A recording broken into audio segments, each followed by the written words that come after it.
What's happening, lawn lovers? It is Tuesday and the heat is back with a vengeance here in Southeast Virginia. It is hot, hot, hot. We're like talking 97-ish degrees. Let's see how the turf's looking. So, Zoysia holding the line real well with my neighbor's Fescue. He's got a little bit of Bermuda going on through there, plus a lot of heat stress. You can see he is looking crispy. The other side, we're not looking too bad either. Again, I've told you all before, I've had a few crispy spots. This little spot here, I've done a little supplemental watering. Again, there's more than likely some type of construction debris down here, I'm thinking, but I just haven't had the heart to tear it up. But hardly any stress looking on my Zoysia anywhere. Mowed 2 days ago. It's already looking like she needs to get another mow in. Yeah, maybe tomorrow. We'll see what the weather does. So, but my neighbors, they are dealing with a little bit of different issues. Like I said, my one neighbor with the Fescue's got some, looks like some fungus, and he asked me to come take a look, walk his yard. So I'm gonna take y'all along with me. So yeah, here's the line right down our property. You can see the difference, and this is the main reason why I switched from Fescue to warm season turf. You get down in here and everything is just wet, wet, wet. It's the only way he can keep it alive is to keep watering it daily through this heat, and it just invites disease and everything up in here. But the only thing that's looking healthy in here is his common Bermuda, which is slowly creeping in and overtaking his Fescue. As you get closer to my yard, you can see even more. It's mainly just common Bermuda here. So, and he treats it. He pays for people to come out and treat it. Yes. All right, here's the other side of his driveway. Is the area he's talking about. It is just dead over here, mainly. So the problem, oh, gotta love crabgrass. His neighbor here loves to water on the daily. He likes to water on the daily.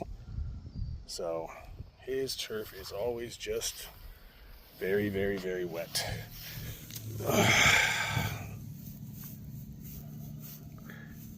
Trying to look at these areas of his yard that are on the border of where everything's dead. Seeing if I can see anything, like maybe brown patch or something. I don't know. I don't really see much because the turf here looks pretty healthy for the most part.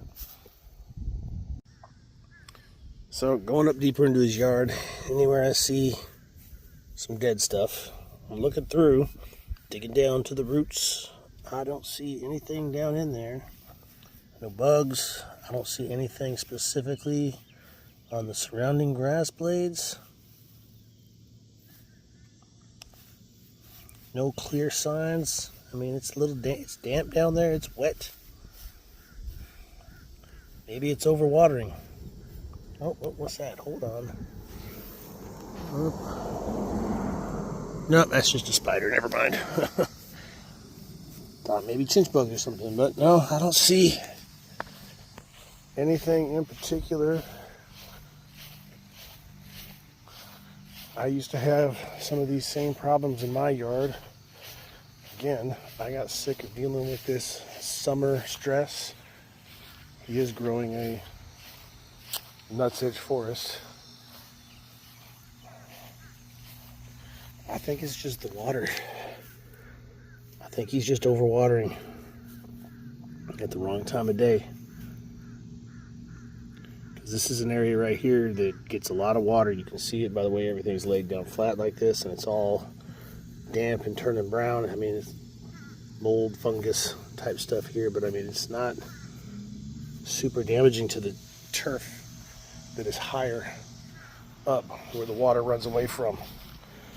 So I'm thinking he needs to level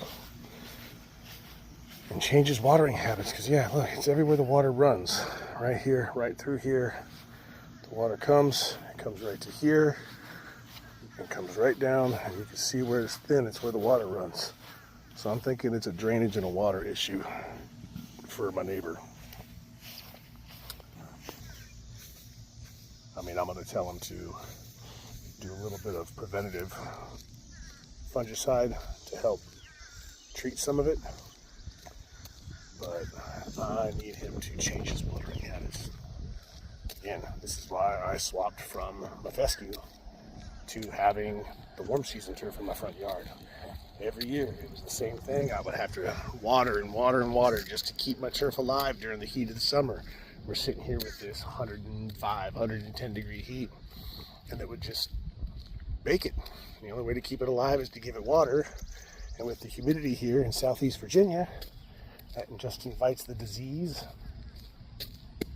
So it was a never-ending cycle. Every fall I would have to reseed or overseed or completely redo a whole reno because it got so bad. So my recommendation, especially down here as far south into the transition zone as we are, swap to a warm season turf. You can always paint it in the winter if you don't like it. Alright, we're going over to another one of my neighbor's houses. He's got a similar issue he wanted me to take a look at. He was out of town for a week. So yeah, be with you guys in a sec. Here's a few houses. Take a look at these lawns. This is another one of my neighbors. Man, he is out here all the time. He's looking a little crispy, but man, he has a good lawn. Again, we're in triple digits, but he's looking all right. And here's my other neighbor who asked me to come take a look. Pretty good looking standard turf he's got,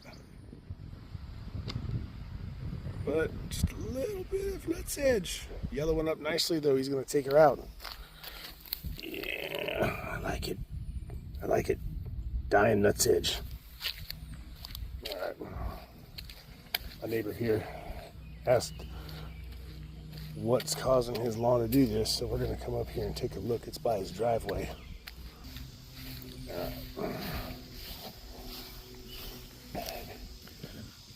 Doesn't look too bad. A little bit crispy here and there, but it's nice and thick. Almost looks like something got poured on here because it's so defined. Let's see.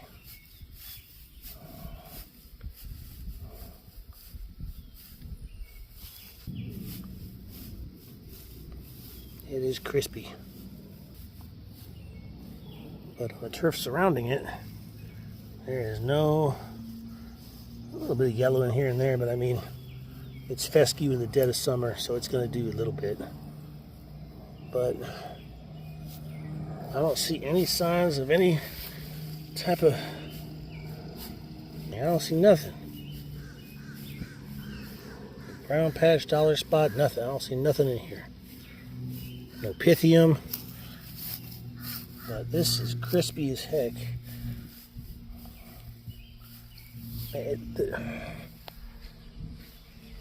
From a distance here,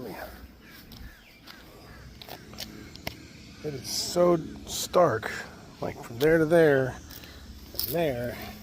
Did something get poured on it or dumped out on accident? Or set down. Did somebody set something down on here? It's right here near his sprinkler. Is it maybe too much water? I don't know. But I don't see any signs of any specific disease. If y'all are looking and you see me looking at something and I'm missing it, go ahead and let me know. So another thought that came to mind was reflection from the sun. I'm looking at this spot right here, these two, direct with the windows of his neighbor's house right there, or maybe even when one of their cars was right here, Maybe they parked it right here and didn't move it for a while, and the reflection off of the glass just kind of cooked the spot a little bit. I'm not 100% sure. I'm just trying to give him some ideas, but currently right now he's picking up some liquid propiconazole and some azoxystrobin to help put down a 1-2 punch for any type of fungus as a curative and then a preventative rate. If you have fescue here in the mid-Atlantic area with the humidity this time of year, you're gonna want to run a bulletproof fungicide program. You're gonna need to be putting it down basically from the middle of June all the way through September to keep your turf from checking out. Because you want to keep your fescue tall enough to withstand the heat, it just invites all that milk down at the bottom by the root system, which that's possibly also what's happening down there. But again, I don't see any clear signs in either one of their yards of, like I said, dollar spot or anything like that. So I'm gonna suggest to them to hit their stuff with propiconazole, some azoxystrobin, give it a good feeding, and make sure they're watering it, but not over watering it.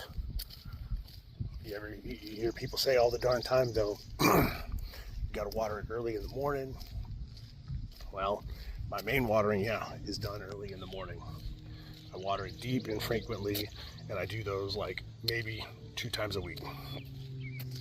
But you gotta listen to your lawn, gotta listen to your grass. What works for me may not work for you. My soil type's different, my grass type's different, the weather pattern is different.